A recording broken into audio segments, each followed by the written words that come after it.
Hello friends, आप सभी को होली की हार्दिक बधाई। एक बार फिर से आप सभी को राधे राधे। तो होली तो हमने बड़े ही धूमधाम से मनाई। लड्डू गोपाल के साथ पूरे जमकर हमने होली खेली। लड्डू गोपाल भी बहुत खुश हो गए इस तरह से होली खेलने के बाद। लेकिन होली खेलने के बाद जो भी सामग्री बचती है उनका हमें क्या करना है, आइए हम जानते हैं। तो जब हम लड्डू गोपाल के साथ होली खेल लेते हैं, जो सामान हमने यहाँ पर रखा है लड्डू गोपाल के साथ होली खेलने के लिए, अबीर, गुलाल, रंग, फूल वगैरह जो भी चीज़ें हैं, इसका होली खेलने के बाद हमें क्या करना है ये भी हमें जानना बहुत ज़रूरी होता है। तो देखिए, जो भी चीज़ हम यहाँ होली खेलने के लिए रखते हैं, इन सभी चीज़ों से हमें हमारे घर के सदस्यों के साथ होली खेलनी है। थोड़ा गुलाल आप चाहें तो एक पेपर में बंद लपेट कर रख सकते हैं, क्योंकि ये लड्डू गोपाल के साथ खेली हुई होली का गुलाल है, बहुत ही शुभ होता है। तो किसी भी शुभ कार्य में आप चाहें तो बच्चों को टीका लगाकर बाहर भेज सकते हैं, या फिर किसी तरह का नज़र वगैरह है तो उसमें भी टीका लगा सकते हैं।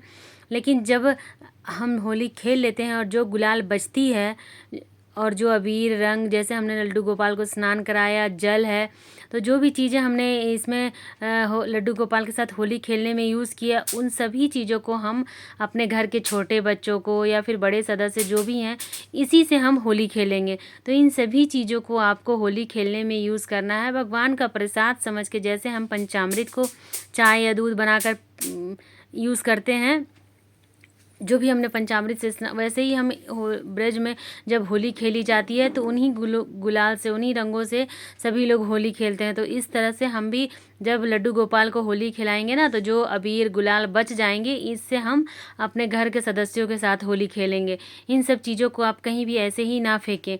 ये भगवान का प्रसाद समझकर, जैसे भोग प्रसाद हम ग्रहण करते हैं ना, वैसे ही गुलाल को भी हम रंग, अबीर जो भी है, हम सभी चीज़ों को होली खेलकर यूज़ करेंगे। क्योंकि सबसे पहले सुबह हमें ठाकुर जी के साथ होली खेलनी है, घर के मंदिर में जो भी देवी देवता हैं उनके साथ हमें होली खेलनी होती है। उसके बाद बचे हुए गुलाल को हम घर के सदस्यों के साथ होली खेलकर, बाहर से भी जिनके साथ भी होली खेलें उनका प्रसाद समझकर हमें होली के लिए ये सभी चीज़ें यूज़ कर लेना है। आप ऐसे ही कहीं मतलब फेंक ना दें। जैसे कहीं भी आप गमले वगैरह में डाल देते हैं, तो आप इससे होली खेलकर यूज़ कर सकते हैं।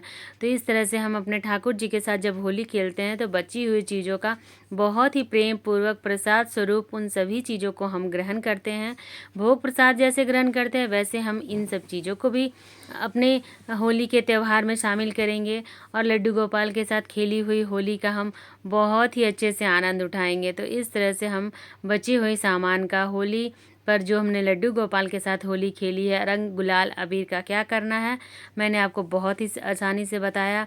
इसी तरह से आप भी यूज़ कीजिए और इन्जॉय कीजिए। हैप्पी होली दोस्तों।